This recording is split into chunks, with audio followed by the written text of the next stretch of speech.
అందరికీ శుభోదయం అండి. నేటి సాక్షి పేపర్ హెడ్లైన్స్ ఒకసారి చూద్దాం. విశ్వామిత్ర భారత్.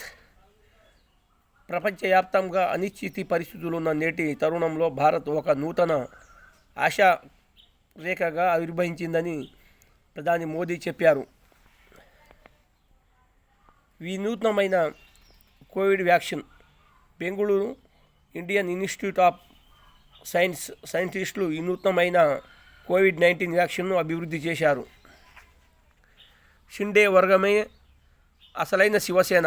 మహారాష్ట్ర సీఎం ఏక్నాథ్ షిండే వర్గమే అసలైన శివసేన రాజకీయ పార్టీ అని రాష్ట్ర శాసనసభ స్పీకర్ రాహుల్ నర్వేకర్ తేల్చేశారు. అయోధ్యకు సోనియా దూరం. అయోధ్యలో జనవరి 22న జరిగే ప్రాణ ప్రతిష్ఠ కార్యక్రమానికి దూరంగా ఉండాలని మల్లికార్జున ఖార్గే, సోనియా నిర్ణయించుకున్నారు. చంద్రబాబు పనికిరాని వ్యక్తి, పచ్చి మోసగాడు. చంద్రబాబు పచ్చి మోసగాడు, ఈ రాష్ట్రానికి పనికిరాని వ్యక్తి అని తెలిసి కూడా విజయవాడపై ప్రేమ, నియోజకవర్గం కోసమే టీడీపీలో ఇంతకాలం ఉన్నా అని విజయవాడ ఎంపీ కేశినేని నాని శ్రీనివాస్ వ్యాఖ్యానించారు. పట్టాలు తప్పిన చార్మినార్ ఎక్స్ప్రెస్. చార్మినార్ ఎక్స్ప్రెస్ రైలు నాంపల్లి స్టేషన్లో పట్టాలు తప్పింది. ఈ ఘటనలో 3 బోగీలు దెబ్బతినగా 7 ప్రయాణికులు గాయపడ్డారు.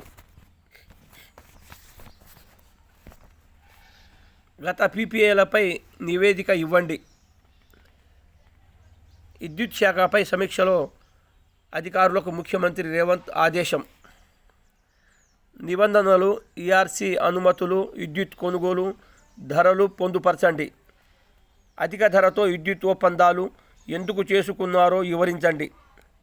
ఇకపై తక్కువ ధరకు లభించే విద్యుత్ మాత్రమే కొనుగోలు చేయాలి. కొత్తగా రాష్ట్ర సమగ్ర విద్యుత్ విధానానికి రూపకల్పన. సమగ్ర విధానం లేకనే సమస్యలు.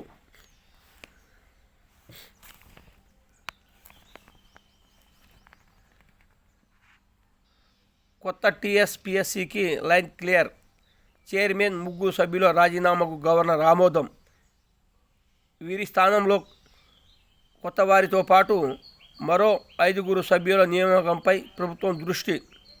1-2 రోజుల్లో నియామక ప్రక్రియ ప్రారంభించే అవకాశం.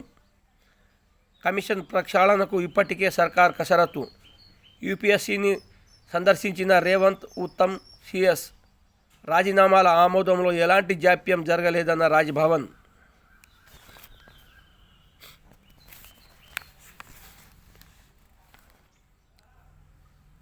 కారుణ్య నియామకాలకు ఆర్టీసీ ఓకే.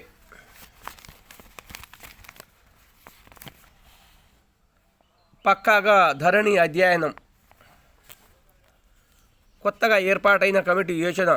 రైతులు తక్షణం ఎదుర్కొంటున్న సమస్యలవి ప్రధానంగా ఫోకస్.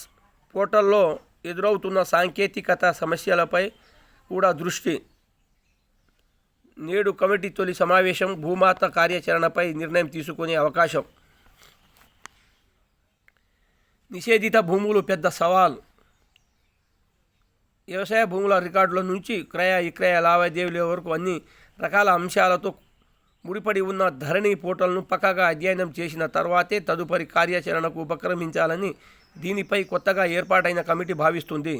రైతులు తక్షణం ఎదుర్కొంటున్న సమస్యలపై ప్రధానంగా ఫోకస్ చేసి పనిచేయాలని, పూర్తి సమాచారాన్ని సేకరించి రెవెన్యూ వ్యవహారాలతో సంబంధం ఉన్న భాగస్వామ్య పక్షాలన్నిటితో చర్చించి పోర్టల్ ఫ్రెండ్లీ, రైతులకు సులభంగా ఉండే వెబ్సైట్ తయారు చేసే లక్ష్యంతో ముందుకెళ్లే ఆలోచనలో ఉంది.